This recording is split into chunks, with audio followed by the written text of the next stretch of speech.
आपकी dictation start होगी 5 second बाद।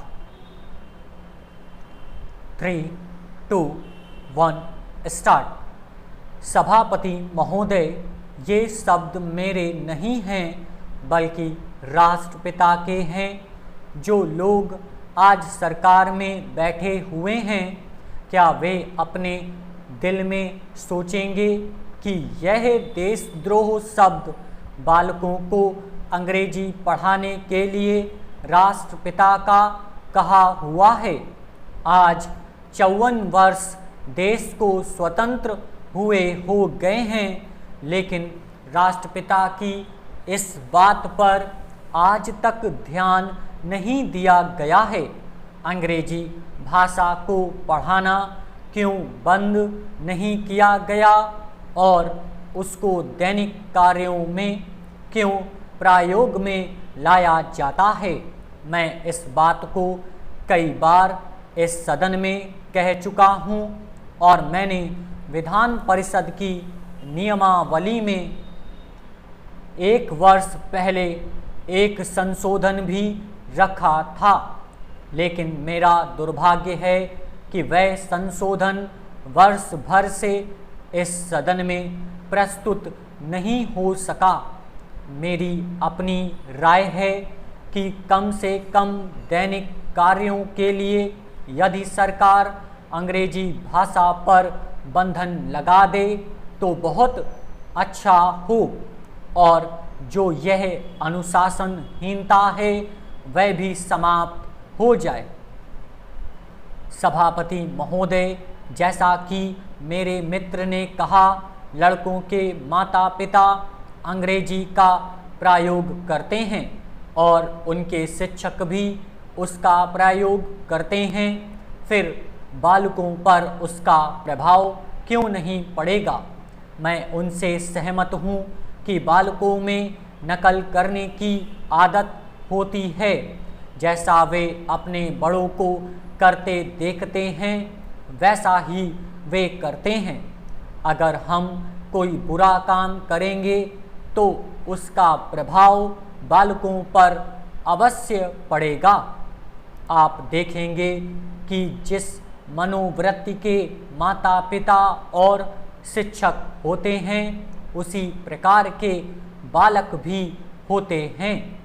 हम दूसरों को तो परामर्श दे देते हैं, लेकिन स्वयं उस पर अनुपालन नहीं करते।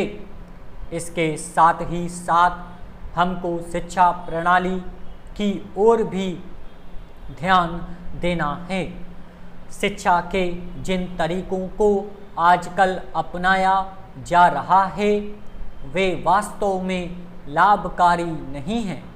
सरकार की ओर से इस प्रकार का आदेश होना चाहिए कि 14 वर्ष तक बालकों को अपनी मातृभाषा में ही शिक्षा दी जाएगी और दैनिक कार्यों में अंग्रेजी का प्रयोग नहीं होगा।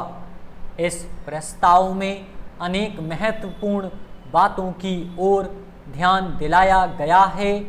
मैं समझता हूँ कि जब माननीय मंत्री जी इसका उत्तर देंगे तो कह देंगे कि हम बहुत सी बातों पर कार्यान्वयन कर रहे हैं, लेकिन मैं समझता हूँ कि उन पर कोई भी कार्यान्वयन नहीं हो रहा है।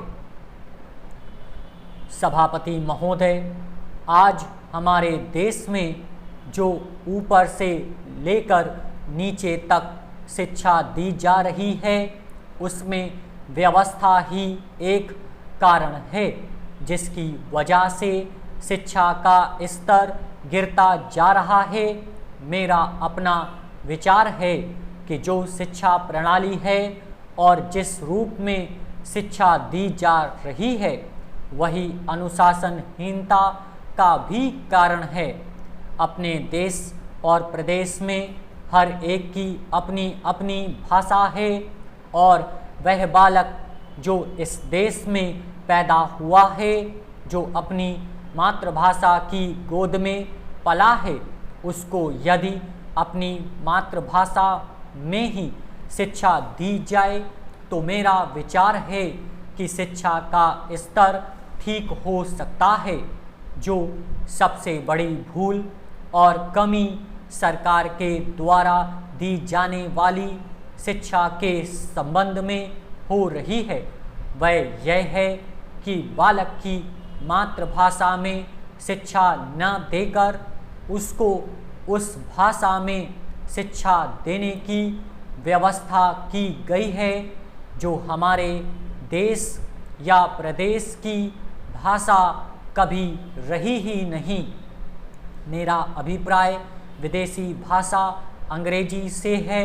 मैं यह मानकर चलता हूँ कि जब से यह भाषा इस देश में आई है, चाहे वह किसी कारण से आई हो, इसे आप भी और इस माननीय सदन के सदस्य भी जानते हैं कि उससे बुरे परिणाम ही निकले हैं। कोई भलाई नहीं हुई है। इस देश को जो हानि हुई है वह किसी से छिपी नहीं है। हम देख रहे हैं कि हमारे यहाँ जितना फैशन बढ़ रहा है और जितनी वेशभूषा बिगड़ रही है वह सब अंग्रेजी भाषा के ही कारण है। जिस समय यहाँ पर अंग्रेज़ों का राज्य था, प्रायः यह देखने को मिलता था कि वे लोग जो विशेष करके किसी न किसी तरह से सरकारी पक्ष के होते थे, अंग्रेज़ों से मिलने के लिए जाते समय अंग्रेजी वेशभूषा का ही प्रयोग करते थे। परंतु यह इस प्रदेश और इस देश का दुर्भाग्य है कि अंग्रेज़ों का राज्य समाप्त हो जाने के बाद भी लोग उनकी वेशभूषा को पहनते चले जा रहे हैं। इससे जो प्रभाव हमारे देश के फैशन पर पड़ा उससे लाभ के बजाय हानि ही हुई है और हो भी रही है। मेरा ऐसा विचार है कि अंग्रेजी वेशभूषा से इस देश को बहुत हानि हुई है। भारत की गौरवपूर्ण सभ्यता और संस्कृति के संरक्षण पर पर्याप्त ध्यान देने की आवश्यकता है। आप सभी को इसकी PDF हमारे व्हाट्सएप ग्रुप या टेलीग्राम ग्रुप पर मिल जाएगी।